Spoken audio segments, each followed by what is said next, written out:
Sir ILYN Payne presents an interesting situation when it comes to him being missing from the show, as for the first 2 seasons he was there. He is also a much more minor character than I would usually cover, but I think what happened and why he became a missing character is very interesting.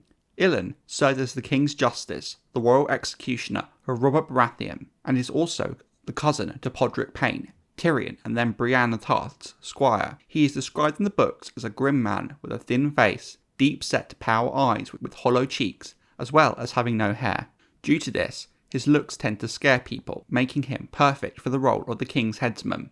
We know very little of Sir ILYN's past, but what we do know is that he was captain of Lord Tywin Lannister's guard when he was Hand of the King for Aerys Targaryen II. One day he was heard saying that it was Tywin who truly ruled the Seven Kingdoms, rather than Aerys. The king had ILYN's tongue torn out with hot pincers for the comment. After the rebellion of Robert Baratheon, ILYN was then named as the King's Justice. It was seen as compensation to ILYN for his tongue being lost in the service of House Lannister. ILYN is an extremely skilled executioner, having never botched an execution and seldom requiring more than a single stroke to finish off his charges. What's interesting about Sir ILYN Payne is he was in the show for the first 2 seasons, which also covers his role from the first 2 books. In the first book, ILYN is shown in the King's party during the royal progress to Winterfell and the trip back to King's Landing. He is also the one to execute Ned Stark on the steps of the Sept of Baelor, where he is given the Stark family's sword, Ice. During the second book, much like the show, he is in Maegor's holdfast with Cersei and Sansa, with orders from the Queen to kill them should the city fall.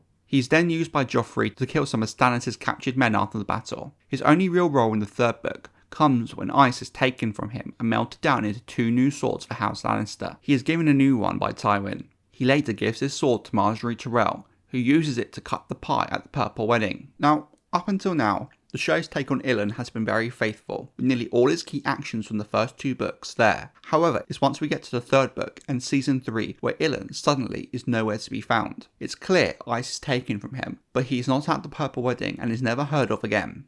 This means that in the show, his role from the 4th book, Feast for Crows, is not seen. In the book, Jaime Lannister demands the services of Sir ILYN on his ride north to Riverrun.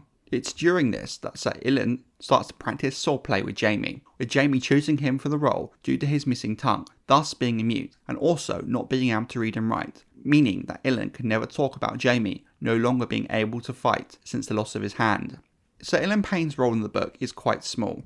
If you remove him, the story can still work with very little changes. However, I feel like it's worth talking about the lack of ILYN past season 2 because of the story behind it and the interesting way the show chose to deal with it, fulfilling ILYN's role in the story and adding more depth to it at the same time. ILYN was not in the show past season 2 as the actor who played him, Wilco Johnson, was diagnosed with pancreatic cancer, at first thought terminal, but which he ultimately survived. This was not an issue during season 3 as ILYN's role was quite small, and the same going into season 4. However, once you get to season 5, ILYN would need to be an active role in Jaime's training. The show worked around this issue by giving this role to Bronn, who by this point had basically run out of book content, and giving him ILYN's role extended the life of a fan favourite character. They also gave Jaime and Bronn a new side quest, sending them to Dorne to rescue the Princess Marcella, before the next season heading to Riverrun to deal with Jaime's book story. Now what's interesting about this is Jaime going to Dorne and Riverrun in the show would not have translated as well to the screen, with Jaime being paired with a mute character. This was less of an issue in the book due to Jaime's point of view and us getting Jaime's internal monologue, but this does present an issue with the idea and logic of choosing Bronn